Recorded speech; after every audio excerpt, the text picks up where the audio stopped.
City channel देखने वाले सभी दर्शकों को कुलवंत सिंह का नमस्कार। आप देख रहे हैं आपका फेवरेट प्रोग्राम हेलो पुलिस। जी हाँ, हेलो पुलिस एक अनोखा कार्यक्रम है जिसमें पुलिस विभाग से संबंधित जो भी आपको समस्याएं हैं, जिले के जो मुखिया हैं यानी कि एसपी हैं खुद सुनते हैं। पंकज नैन जी हमारे साथ मौजूद रहते हैं और आपके सवालों का जवाब देते हैं। आज हमारे साथ हर बार की तरह पंकज नैन जी हैं और पुलिस प्रवक्ता नरेंद्र सिंह जी मौजूद रहेंगे जो मेरी सहायता करेंगे। नैन साहब, स्वागत है आपका कार्यक्रम में। सर, हर बार की तरह जो आपका कार्यक्रम तो पिछली बार जो सवाल के जवाब थे वो दीजिए। पिछले हफ्ते कुल हमारे पास 11 लोगों ने फ़ोन किए थे। पहले थे संजय राकसेड़ा निवासी। इन्होंने कहा था कि इनका ट्रांसफार्मर चोरी हो गया है और चोर भी पकड़े जा चुके हैं, उस बारे में कार्रवाई नहीं हो रही है। तो संजय जी को मैं बताऊंगा कि इनका केस नंबर 45 रजिस्टर हुआ है समालका थाने में।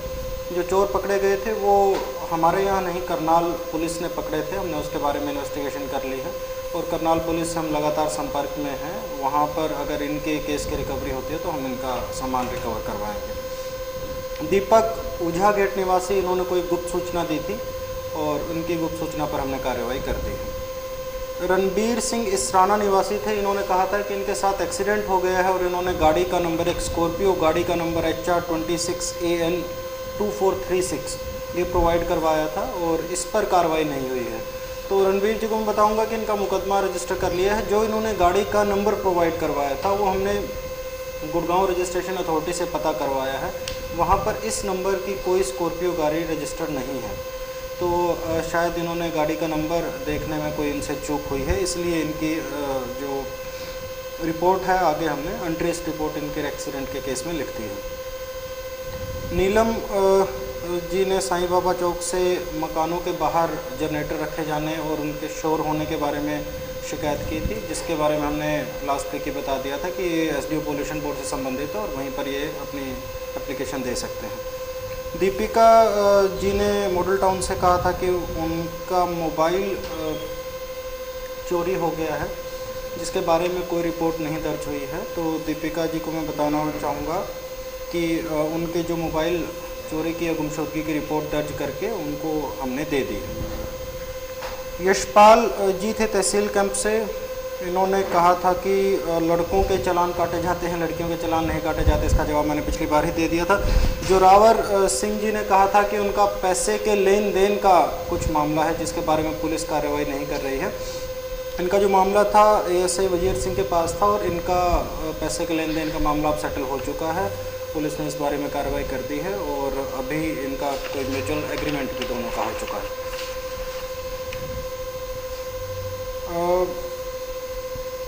अमर सिंह जी ने कहा था कि इनकी मोटरसाइकिल चोरी हो गई है, जिसके बारे में इन्हें अभी तक FIR की कॉपी नहीं मिली है। माफ़ कीजिएगा, कैंसलेशन की कॉपी, इसकी अनट्रेस्ड रिपोर्ट नहीं मिली है। तो अमर सिंह जी को मैं ये बताना चाहूँगा कि इनका मोटरसाइकिल 10वें महीने में पिछले साल चोरी हुआ था, जिसकी हमने FIR दर्ज की थी और उसकी अनट्रेस्ड रिपोर्ट हमने लिखकर मेरे ऑफिस से वो संबंधित मजिस्ट्रेट के यहाँ जा चुकी है और वहाँ से वो अभी अप्रूव होकर उसकी कॉपी ये ले सकते हैं।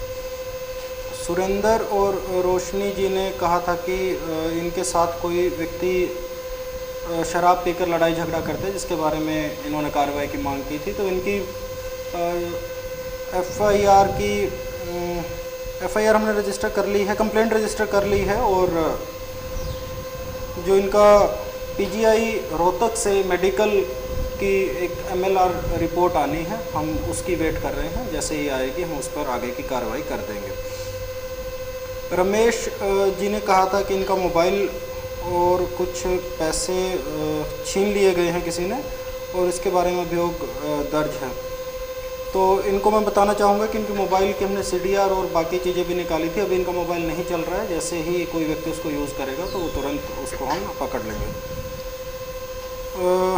दर्शना जी ने कहा था कि वो अपने पति से अलग रह रही है और अभी उसके पति लड़ाई झगड़ा करते हैं। इनको हमने फ़ोन करके पूछा था तो इन्होंने कहा था कि आज कल वो लड़ाई झगड़ा नहीं करते और जब भी करेंगे तो हम वो मेरे ऑफिस में आकर कंप्लेंट देंगे। तो ये 11 कंप्लेंट पिछले हफ्ते के थे जिन पर सभी पर कार्रवाई हुई। बिल्कुल, ये जो पिछले हफ्ते दर्शकों ने जो सवाल किए थे SP साहब से, वही उनका जवाब आपको मिल गया है। दर्शकों को बताना चाहूँगा हमारा जो हेल्पलाइन नंबर है 4021852। इस नंबर पर आप फ़ोन करके जो आपकी समस्या है पुलिस विभाग से संबंधित वो कर सकते हैं। खासकर वो समस्याएं जो एसपी लेवल की समस्या हैं वो आप पुलिस अधीक्षक से कर सकते हैं। मैं आपको एक मेल नंबर भी देना चाहूँगा, hellopolicepanipat@gmail.com। यह वे मेल है जहाँ इन सवालों के जवाब है उस मेल पर भी डाल दिए जाते हैं, वो भी आप देख सकते हैं। मेरे ख्याल नरेंद्र जी कॉल आ गई है पहले। जी कुलवंत जी, ये जितने भी जवाब हैं हम लोगों ने www.haryanavice.com पे इसको डाल दिया गया है। वो सारे दर्शक इस पे जो यूजर्स हैं वो इंटरनेट के वो इस पे इसका जवाब देख सकते हैं। हेलो पुलिस में आपका स्वागत है। हेलो जी, नाम बताइए अपना। जी आशा जी, कहाँ से बोल रहे हैं? कच्चे कैंप से। जी बताइए। जी बताइए।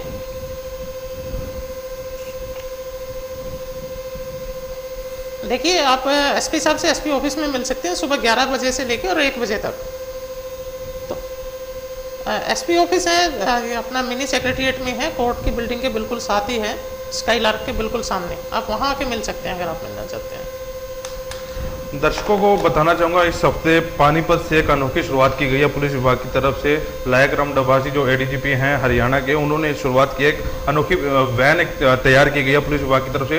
अपराधियों को जो अपराध करके भाग जाते थे पुलिस विभाग के सामने, पुलिस के सामने खड़े रहते थे, पुलिस पहचान नहीं पाती थी। एक अनोखी जो वैन तैयार की गई है उसके बारे में एसपी साहब विस्तार से बताएंगे। क्या है सर वो? ये एक पुलिस वैन हमने लॉन्च की है जिसका नाम पहचान कौन है।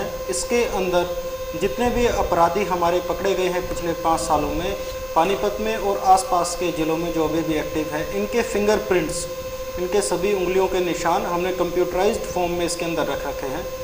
अब कोई भी व्यक्ति अगर हम नाकाबंदी के दौरान या फिर कोई और छोटा मोटा अपराध करने के दौरान पकड़ा जाता है तो इस वैन में एक ऐसा इंस्ट्रूमेंट लगा हुआ है कि जो भी वो अपना उंगली उस इंस्ट्रूमेंट पर रखेगा उसी टाइम उसका आपराधिक रिकॉर्ड हमारे सामने सारा का सारा आ जाएगा। अभी हमें कहीं कागजों में कहीं संबंधित थाने से उसका आपराधिक रिकॉर्ड पता करवाने की ज़रूरत नहीं रही है। ये सारा का सारा सिस्टम एक कंप्यूटर के एक बटन के क्लिक पे हमें मिल गया है। और पानीपत ऐसा ज़िला है जहाँ सबसे पहले ये योजना शुरू की गई है। इसका सबसे ज़्यादा फ़ायदा ये रहेगा कि जो आसपास आपके यहाँ कोई भी संदिग्ध व्यक्ति अगर आपको दिखता है तो तुरंत उसकी सूचना हमें दें और हम इस वैन के साथ आप लोगों के पास आएंगे और उस व्यक्ति के बारे में, उसकी आपराधिक पृष्ठभूमि के बारे में हम सारी की सारी जानकारी उसी समय मौके पर ले लेंगे। हेलो पुलिस में आपका स्वागत है। नाम बताइए। हाँ दलजीत जी, कहाँ से बोल रहे हैं? जी बताइए। किशनपुरी से।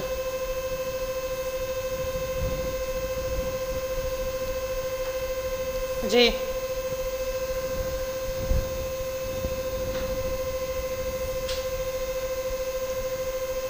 जी जी बताइए, समस्या बताइए आप दलजीत जी अपने।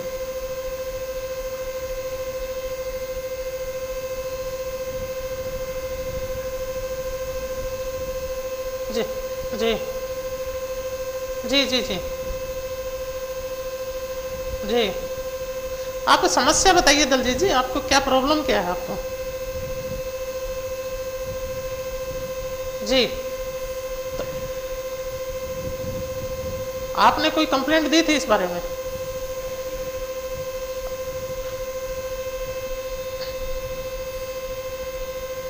ठीक है दलजीत जी। पंकज जी, दलजीत का किशनपुरी से फ़ोन है। इनका कहना है कि उनके भाई पिछले 6 साल से उनसे तंग है, लेकिन अभी कंप्लेंट नहीं है दी है और वो एक बार आपसे मिलने आए थे। बाई चांस उस दिन आप ऑफिस में नहीं थे, उस दिन आपका बाहर का टूर था, उस दिन की बात।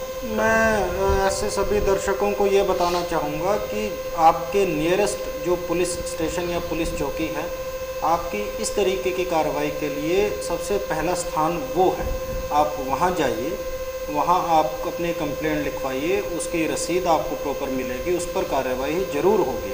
अगर नहीं होती है, आप उस कार्रवाई से संतुष्ट नहीं हैं, तब आप मेरे ऑफिस में आके मुझसे किसी भी समय मिल सकते हैं। मैं अवेलेबल नहीं हूँ तो अपने एरिया के डीएसपी कंसर्न्ड है, आप उनसे भी अपनी बात रख सकते हैं। तो तमाम प्रॉब्लम का सॉल्यूशन एसपी ऑफिस नहीं है, आपकी सभी प्रॉब्लम्स का सॉल्यूशन आपके आसपास के जो थाने हैं, चौकी